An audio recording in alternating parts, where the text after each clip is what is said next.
দুইটি সময় ঘুমালে আপনি ফকির হয়ে যাবেন। নবীজি সাল্লাল্লাহু আলাইহি ওয়াসাল্লাম এই দুইটি সময় ঘুমাতে নিষেধ করে দিয়েছেন।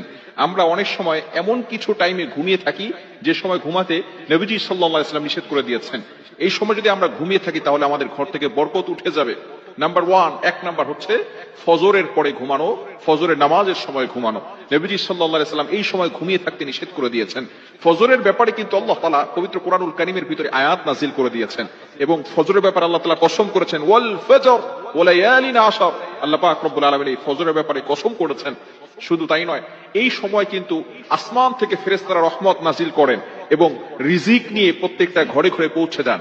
এখন যদি কোনো বান্দা সেখানে ঘুমিয়ে থাকে ফজরের সময়, তাহলে কিন্তু তার ঘরের ভিতরে বরকত নিয়ে যাওয়া হয় না, সেগুলো জঙ্গলে নিয়ে হিংস্র যে সমস্ত প্রাণীরা আছে তাদেরকে দিয়ে দেওয়া হয়।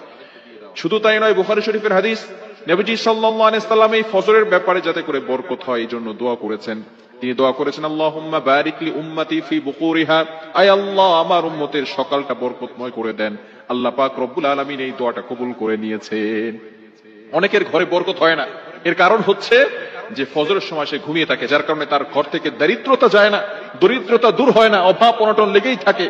টাকা ইনকাম করে ঠিকই, কিন্তু অভাব অনটন যায় না, সে ফজরের সময় ঘুমিয়ে থাকে। এই জন্য অবশ্যই ফজরের সময় ঘুমানো যাবে না এবং ফজরের পরে ঘুমাবেন না। অনেক সময় কিছু মানুষ আছে ফজরের নামাজ পড়ে তারপর আবার ঘুম না, এই সময় আপনি আমল করেন, কিছুক্ষণ পরে ঘুমান।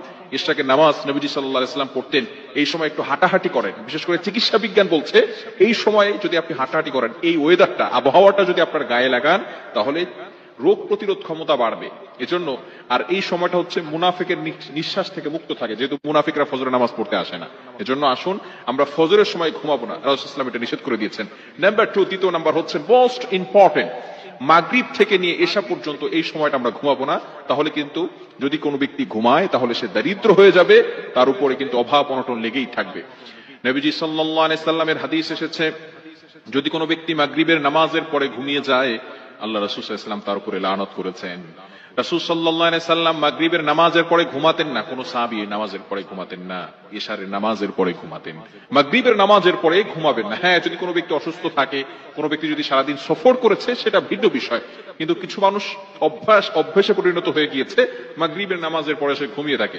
মাগরিবের নামাজের পরে ঘুমাবেন না। হাদিসের ভিতরে এসেছে মাগরিবের নামাজের পরে ঘুমানো, এটা সাহাবায়ে কেরাম করতেন না। নবীজি সাল্লাল্লাহু আলাইহি ওয়াসাল্লাম মাগরিবের নামাজের পরে ঘুমাতেন না। হ্যাঁ, তিনি তাড়াতাড়ি এশার নামাজ পড়ে তাড়াতাড়ি ঘুমিয়ে যেতেন। কিন্তু আমরা মাগরিবের নামাজ পড়ে একটু ঘুমাই, আবার দেখা যাচ্ছে সারা রাত ধরে আমরা ফোন ইউজ করে থাকি, বিভিন্ন ভাবে আমরা অন্য কিছু ব্যবহার করে থাকি। এজন্য এই দুইটি সময় ঘুমানো থেকে আমরা বিরত থাকবো।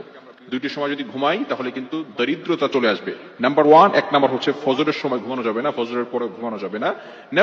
দ্বিতীয় নাম্বার হচ্ছে মাগরিবের নামাজের পরে এশা পর্যন্ত এই সময়টা ঘুমানো যাবে না। আল্লাহ তাআলা আমাদের সকলকে বুঝার তৌফিক দান